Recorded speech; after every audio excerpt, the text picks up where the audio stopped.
সন্তান আছে পিতা মাতার সাথে বেয়াদবি করে, অনেক শয়তান আছে বাপের সাথে বেয়াদবি করে। আরে সেদিনকে দেখলাম ফেসবুকে একজন সন্তান তার মাকে দাদি কুপাই এই হাঁটুরে দিয়েছে, কত বিখ্যাত করে দিয়েছে মুরব্বী মা। আমি চোখের পানি ধরে রাখতে পারি নাই। ওই সন্তানকে 10টি মাস পেটের ভিতরে রাখছিল ওই মা। সেই মাকে সন্তান বইয়ের কথা শুনে, বউর কথা শুনি মাকে দাঁতে কুপায়ে আহত করে দিয়েছে। আমি প্রশাসন ভাইদেরকে বলি, ভাই আপনারা তো হুজুরদের ধরার জন্য তৈরি থাকেন, এই শয়তানগুলো একটু ধরে পুরা ছায়া দিয়েন। আল্লাহ যদি কোনো আমল না থাকে এই আমলের উপরে আল্লাহ আপনাদের জান্নাত দেবে, ঠিক কিনা? আরো জোরে, আপনি একটা শয়তানকে দুনিয়া থেকে বিদায় দিয়েছেন, ঠিক কিনা? আর আপনারা যদি ভালো মানুষকে কষ্ট দেন তো জাহান্নামে যাওয়ার জন্য এতটুকুন আমলই যথেষ্ট।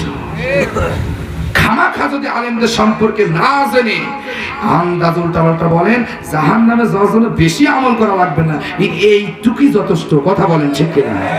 আবার জান্নাতে যাওয়ার জন্য ওই বড় বড় আমল করা লাগবে না। যদি ঈমানকে মজবুত করেন, ঈমানকে যদি সহি করেন, আকীদা যদি বিশ্বাস যদি খাঁটি করেন, তো মাশাআল্লাহ অল্প অল্প আমলে আল্লাহ যদি খুশি হয়ে যায় জান্নাত ওয়াজিব হয়ে যাবে। জোরে বলেন সুবহানাল্লাহ।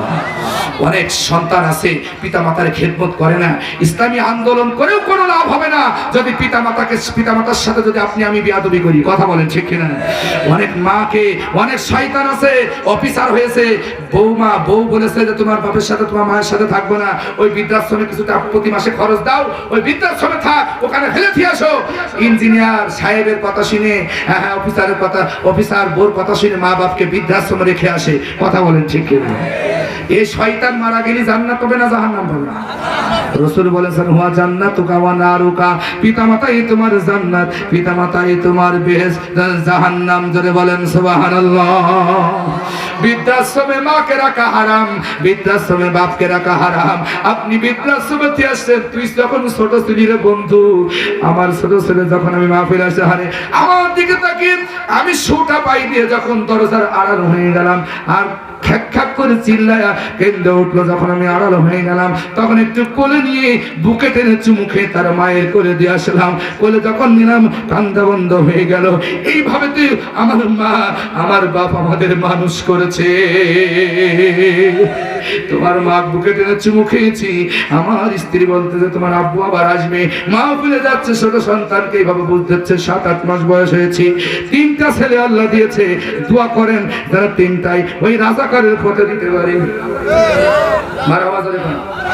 মানে ওই 71 ওই রাজাকার যারা দেশের জন্য কাজ করেছে, ইসলামের জন্য কাজ করেছে, এদের পথে যেন সন্তান 3টা কুরবানি করে দিতে পারি।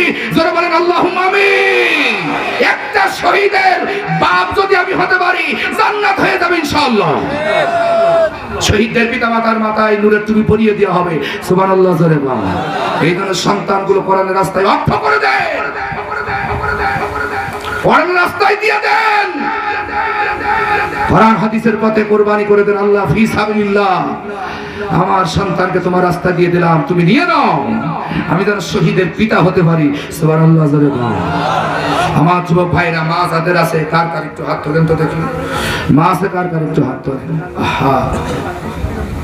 মা অথবা বাপ, বাপও আছে কার কার হাত তোলেন। আর আমার তো 2টা নিয়ামত আমি হারিয়ে ফেলেছি। সেই জায়গাগুলো এখন খালি খালি লাগে। মা বাপ বড় নিয়ামত ভাই, এদের সাথে বেয়াদবি করবেন না। সামর্থ্য মোতাবেক একটু ফল খাওয়াবেন, নিজে তাদের সাথে ভালো ব্যবহার করবেন।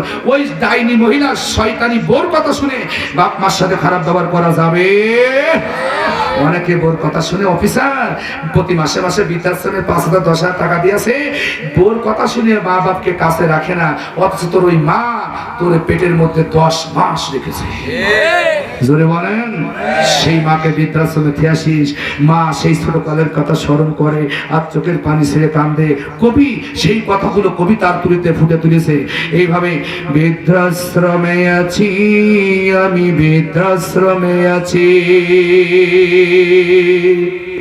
বৃদ্ধাশ্রমে আছি, আমি বৃদ্ধাশ্রমে আছি।